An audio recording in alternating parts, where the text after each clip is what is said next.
Hi, my name is Aranza Frias, and I'm going to talk to you about an endangered species called the aye-aye. The aye-aye actually lives in Madagascar, and its habitat is the rainforest. And so this species is endangered because their habitat is being destroyed. A lot of the trees are being cut down, and they're actually having to go into the villages.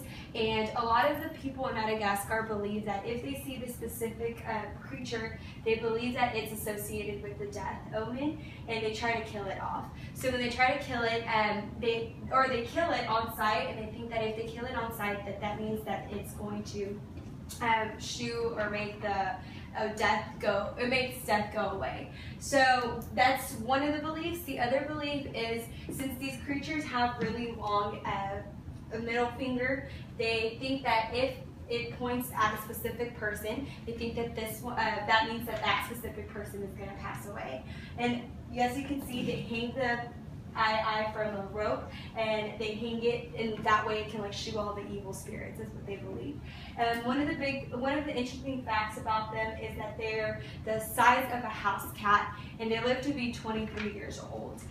But not a lot of them live to be that old because they are killed off by humans. They are the primary predator. The second predator is the fossa, and a lot of their young is killed by snakes. Since they live in the rainforest, they have a lot of snakes there, and they believe that that's what kills off the snakes, and that makes it endangered as well. A few of the characteristics of the aye-aye is that their middle finger, like I mentioned earlier, they use that to be able to pick at their insects that they eat or the fruit that they eat. Another one of the things that they do is, if they want to climb up, that helps them climb up the trees. They live at the very top of the trees, and they're nocturnal, so they actually come out only at night. They come out when the sun sets, and then when it rises, they go back into hiding. The fossa, the second predator, comes out at night as well, so they're an easy target for them. And one of the other things about them is that they like to sleep at the top because they're not bothered during the day, but they like to move around a lot because a lot of their trees, once they come back, they're not there. Another interesting thing about them is that they decide to come out at night, and usually they attack the farmers' fields and stuff like that. So a lot of the farmers go out and kill them as well.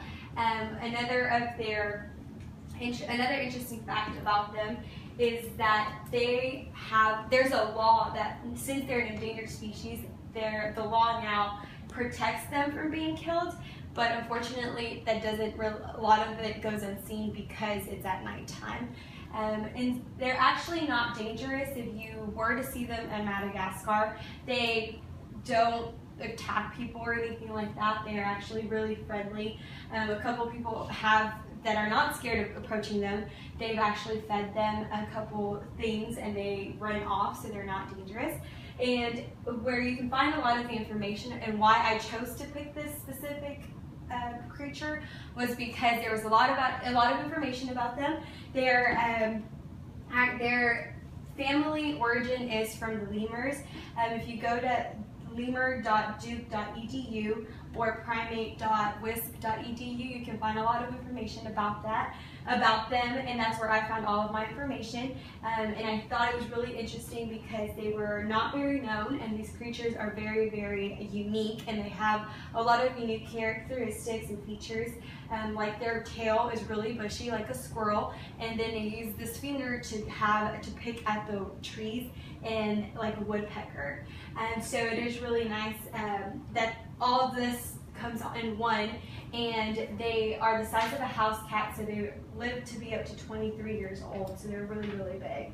And it is really interesting to see this animal because it resembles a bat as well, as you can see, and it can hear its prey from far away as well. And they also they're really quick, so they can, while they're eating, they say that they can be able to at least know their surrounding for up to about 10 miles away. So they're quick, but unfortunately they still get killed off a lot.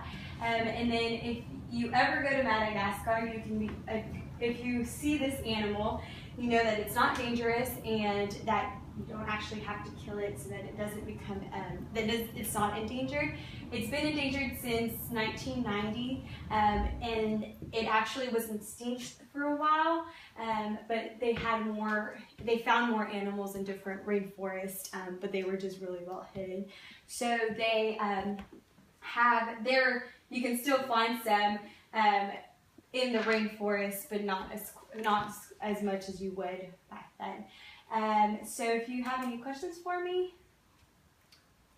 Yep. Okay, perfect. Well, if you ever in Madagascar, you can take a look at them. Hope to see one, or they're really, really scary. So I know you probably won't. But if you do, this is an animal that's really interesting from Madagascar.